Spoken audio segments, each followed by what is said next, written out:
ఒక రైలు ప్రయాణం ఈ మధ్యకాలంలో మన దేశంలో మధ్యతరగతి జనం పెరిగిన తర్వాత రైళ్లలో థర్డ్ ఏసీ బోగీలను పెంచారు. అంటే ఆ ప్రజలకి సౌకర్యం ఏర్పాటు చేయడానికి బోగీలను పెంచడం గురించి మనం ప్రశ్నించాల్సిన అవసరం లేదు. కానీ దేశంలో పేదోళ్ళు మరింత పేదోళ్ళయ్యారు, ధనవంతులు మరింత ధనవంతులయ్యారు అనేది కూడా వాస్తవమే కదా. మరింత పేదోళ్ళైన వాళ్ళకి జనరల్ బోగీలే దిక్కు. ఎప్పుడో తాతల నాటి కాలంలో ట్రైన్స్లో ఇంజన్ వెనక ఒక జనరల్ బోగి, వెనక ఒక జనరల్ బోగి ఉండేవి. అవి ఇప్పటికీ పెరగల. వాళ్ళకి ప్రయాణాల అవసరం ఉంది. ఒక జరిగిన సంఘటన వినండి. ఒక రైల్వే స్టేషన్లో తన 3 ఏళ్ల పిల్లని వెంటబెట్టుకొని రైలు ఎక్కడానికి వచ్చింది. ఆమె పేదామె జనరల్ బోగీలు ఎక్కాలి, ఇంజన్ వెనకుండి బోగీలు ఎక్కాలి.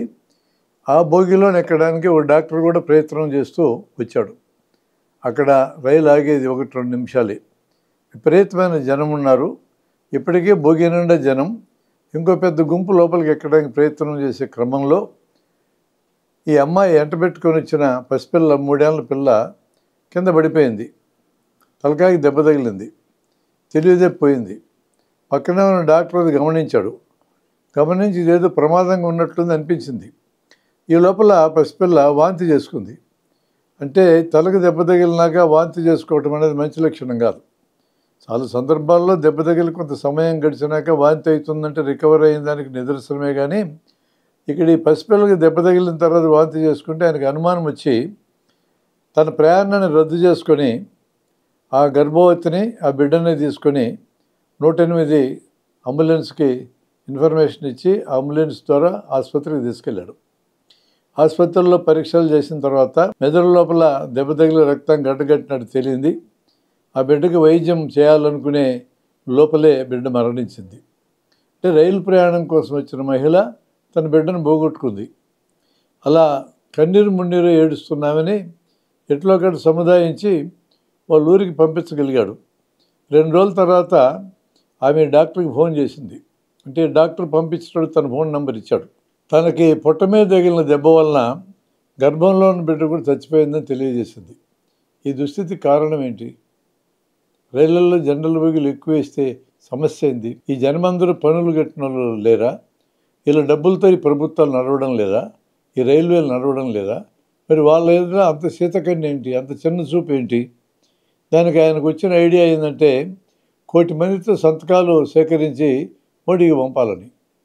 అయ్యా డాక్టర్ గారు, దానికి మోడీ గారు చెల్లించే పరిస్థితి ఉందా?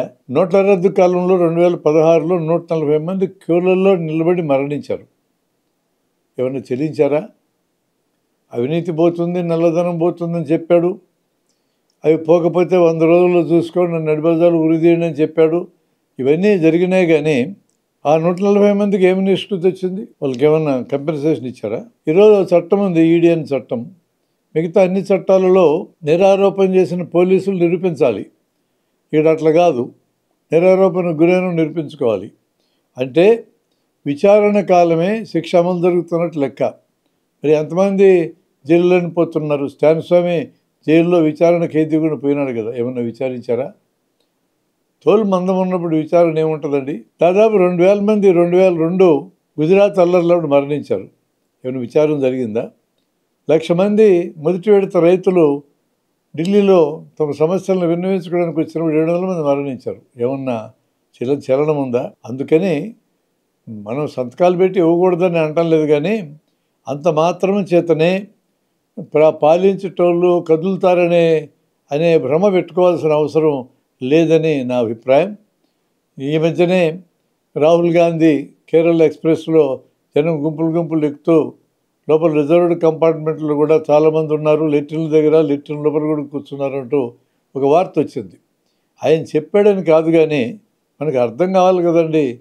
రైల్వేలని, ప్రభుత్వాలని పోషించేది సాధారణ జనమైన తర్వాత సాధారణ జనానికి ఉండే అవసరాలను తీర్చడానికి రైల్వేలు లేకుండా కేవలం మధ్యతరగతి, పై తరగతికి మాత్రమే సౌకర్యాలు కలిగించాలనుకోవడం ఎట్లా సరైనది అవుతుంది అనేది ఆలోచించాల్సిన విషయం, ఆలోచించాల్సిన అవసరం ఉంది.